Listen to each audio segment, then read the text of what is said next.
Recent violent attacks in Santa Monica and a growing homeless population have shaken neighbors and businesses. A series of high-profile crimes over the past several weeks became part of a showdown between the city and businesses as to whether this sign is true. Immediately called the police around 2 a.m. and they showed up around 4 a.m. The system's broken. Nothing is being done about it. So this is Santa Monica. It's the city I grew up in. It's where I spent most of my time as a teenager, and it's even where I bought a house on the same street it grew up on before moving to Las Vegas. But as you're about to see, what used to be a thriving, vibrant culture and economy is now a barren wasteland of empty buildings and crime. And apparently it's gotten so bad in recent months that I didn't even believe it myself until I saw what I'm about to show you. Even though this is gonna be unlike any other video I've ever done, I'm gonna walk you through the city firsthand, share what it used to be like from someone who lived here, speak with the locals to see what they think about the recent events, and then I'll leave it up to you to come to your own conclusions. I'd also like to thank German and Venice for bringing this to my attention, because before I saw his video, I had no idea just how bad things had gotten. Now, for those unaware, behind me is the 3rd Street Promenade. Think of this like the major business hub of Santa Monica, home to some of the now most expensive real estate in the country.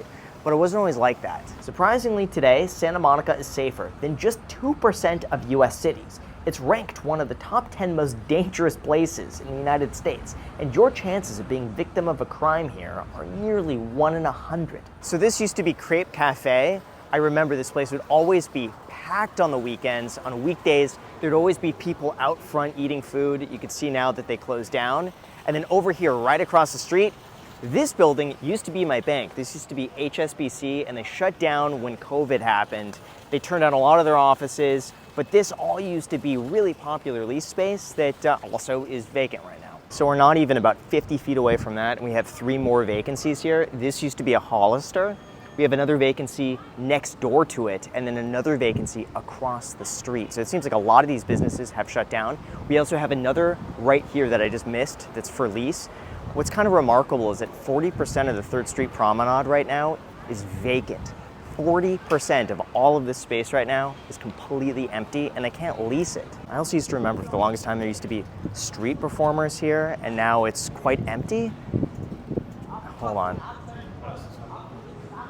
I mean, this is what it's turned into.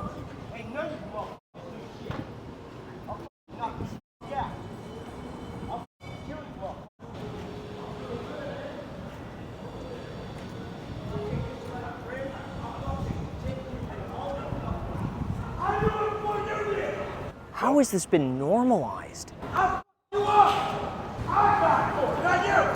Think of what this does, though, for businesses. Like, no one wants to open up here. People don't feel safe here. If you're just walking down the street and some guy comes up and is shouting in your face and wants to fight you. And then right behind, of course, we have the infamous Apple Store. This was also turned recently into a public safety kiosk. Again, in one of the most expensive areas in the entire country. And you have a public safety kiosk just because of how many incidents they have around here. You know, truth be told, I actually don't know what a public safety kiosk is.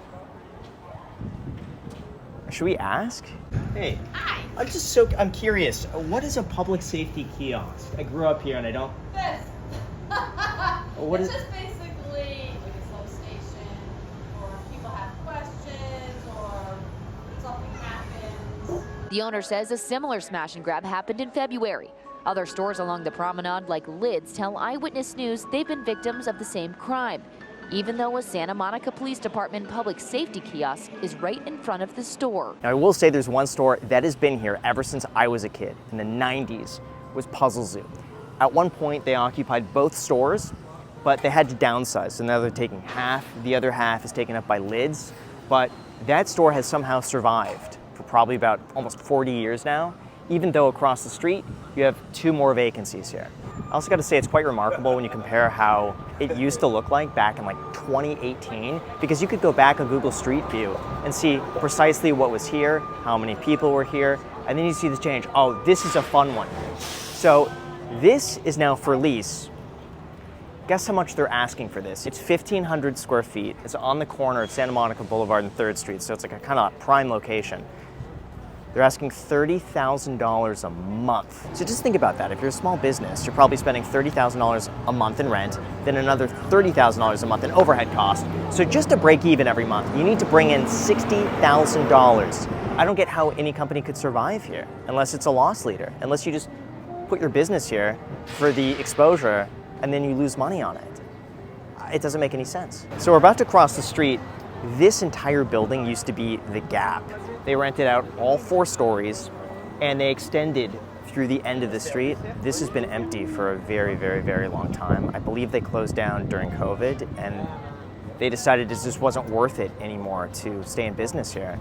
I believe shoplifting took a hit on them, but also just they weren't getting as many sales in person, and with the state of how the promenade is, it makes sense. Why put a store here? Why pay the rent when it's just not making any money? This also used to be a really popular restaurant. It looks like they've closed down, and whoever the new owner is, or maybe it's the existing owner, decided to renovate it completely, so it'll be interesting to see what this becomes. I'm also really uneasy about recording in public, so I'm doing my best. Make sure to hit the like button and subscribe. If you appreciate me going outside of my comfort zone for this, I really don't like it. You can see there's people all around, and I'm terrified inside, but I'm doing it for you. So this used to be a lot more prevalent in Santa Monica with street performers. People would really come from around the country to be able to perform on these streets and perform in front of a crowd.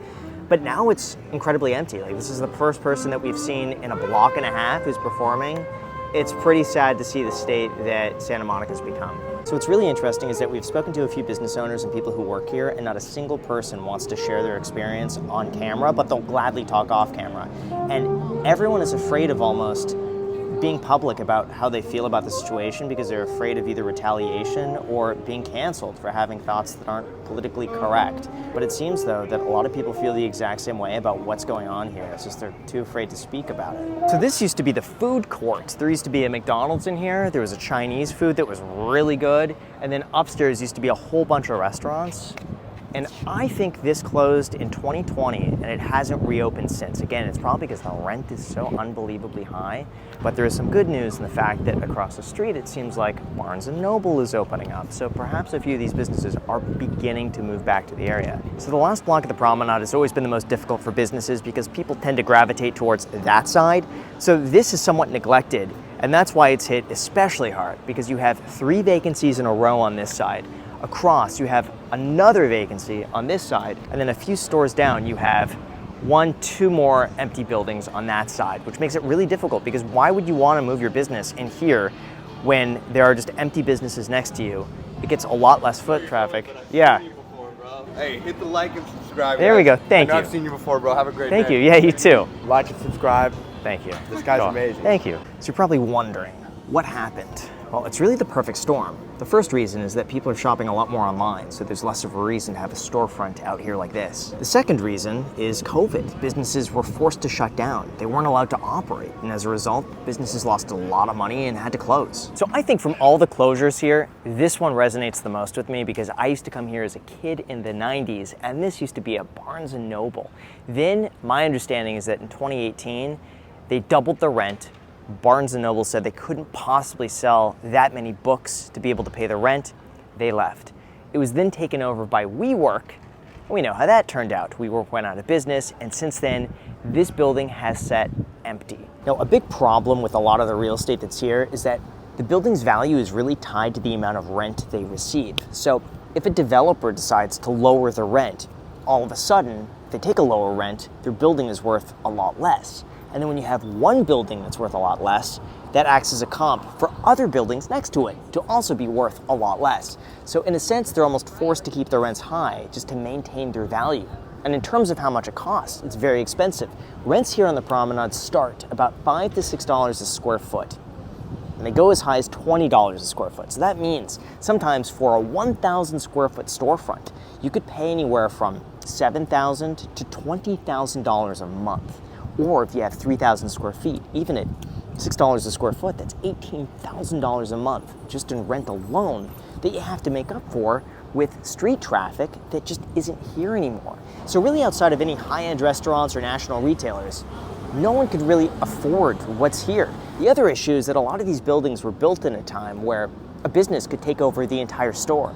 But now we've shifted towards smaller buildings, and places like this are really difficult to subdivide. So what ends up happening is that you have a 3,000 square foot place for rent, and they can't chop it up into smaller storefronts. You're stuck either renting the entire thing or nothing at all. The other issue is homelessness. Right now it's reported that there's 117 homeless per 1 square mile, which is some of the highest in the country. And again, that's just what they could count. Now the thing is though, if you are homeless, I mean, look at where we are. It's one of the most beautiful places in the entire country.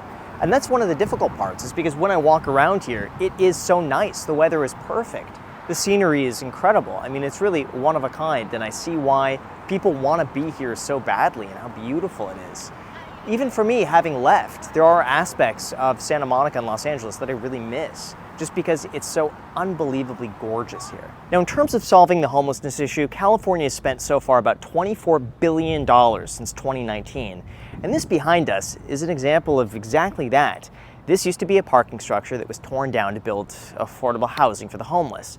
However, the cost is through the roof. A lot of locals say that it costs way too much money at $125 million, which means every unit that's going to be built here for the homeless is going to cost about $1 million. Now, for context, if you want to buy your own condo here in Santa Monica, it's going to cost you anywhere between $1 million to $1.5 million, give or take.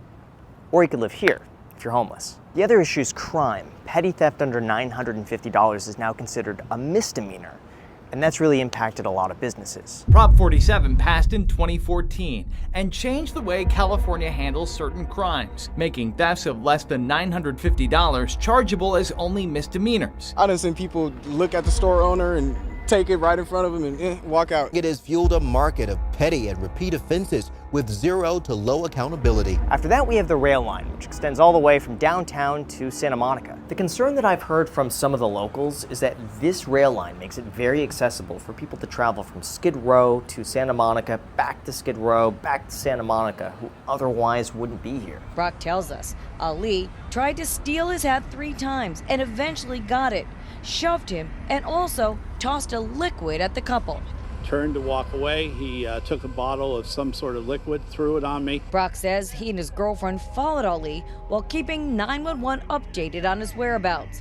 And when the man somehow toppled over, Brock held him down until police arrived. And of course, we can't make a video like this without discussing drug use. It was recently found that substance abuse affects about 75% of the homeless population. This is also reflected in the fact that Santa Monica is one of the top fentanyl death hotspots in LA County. Use of these drugs, combined with 78% of the homeless population suffering from mental health issues, is a serious contributor to violent crime incidents. I would personally say, though, as someone who grew up here, I think the nail in the coffin was the 2020 riots that happened, and a lot of these businesses were broken into, and ever since then it just seems like they've had a really difficult time recovering from that. So I lived in Santa Monica since 2017, and I've seen it change a lot throughout the years, especially through the pandemic, which was one of the more interesting times, especially with all the riots and everything that are actually happening right down the street. I had 7 helicopters right above my unit, for a while. We've had people try to break into our garages.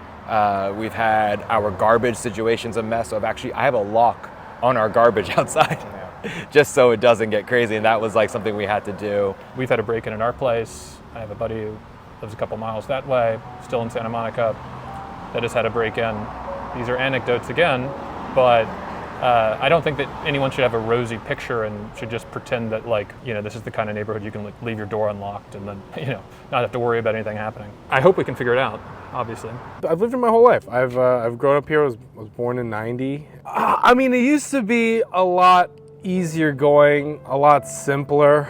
I mean, you would never see houses go for the prices that they were. And everyone was in these kind of single level homes. And the homelessness is crazy. It was never to the point where they're under every bridge, every freeway, underpass. It's definitely deteriorated a lot where I've contemplated moving out. I do love Santa Monica. Me too. But I have contemplated moving out just for that reason because it's just changed a lot. I've seen things just outside on the buildings when they shut down saying, hey, we shut down because of Santa Monica city codes. And they're like, we're still located in Hollywood if you want to come see us, but we're no longer going to be in Santa Monica. What is Santa Monica doing about it? I think they're just throwing money at it. You see, they do these frequent kind of clear up, so maybe like once every few months, but 3 days later, maybe even less, you'll see it just the way it is, the same amount of trash, the garbage. And then there's these nebulous housing projects in downtown LA, which, you know, you hear about them, you kind of occasionally you'll see like community letters come out like, this is what we're doing, but it doesn't change anything. There's really no difference being made with these really insane projects. I mean, the amount of money they're throwing at this is insane. Yeah, it just seems to get more and more as time goes on, and more homeless, more spending on it, but everything's getting worse. I avoid the pier at all costs. I'd never go over there because every time it's just like very sad, and my car did get broken into When is recently. This was 2 months ago, I would say. And just on the street here? So I live in actually a really safe neighborhood, like off Wilshire. Families, like really nice homes and everything, and I was just parked right outside my apartment. And yeah, just on a random Tuesday. Did you file a police report on that? So I didn't actually file a police report, but I did call the police and let them know what happened, and they basically told me that unless I had footage, then there's no point of filing a report because they're not going to be able to identify who it was. Yeah. So it's really interesting. I learned this the other night, that according to these statistics, crime in Santa Monica has actually decreased. And one of the reasons why is because so many people fail to file a police report because the police either can't do anything about it or because people don't want their insurance going up. And so a lot of businesses are experiencing, for them, increased crime, but they won't report it because there's nothing the police can do, and they don't want to pay more insurance. So they just let it go under the radar. Crime data shows that vandalism and burglaries have decreased in Santa Monica. Businesses are closing left and right because of all this looting going on. She says when she called police, they suggested she call the store's insurer. The state tries to manipulate things a lot, right? I think there's a lot of rent control in this state. That doesn't seem to help anything. Because once a place is rent control, that person will never leave. So that housing will never be on the market again. I think just everything in California, it needs to pop.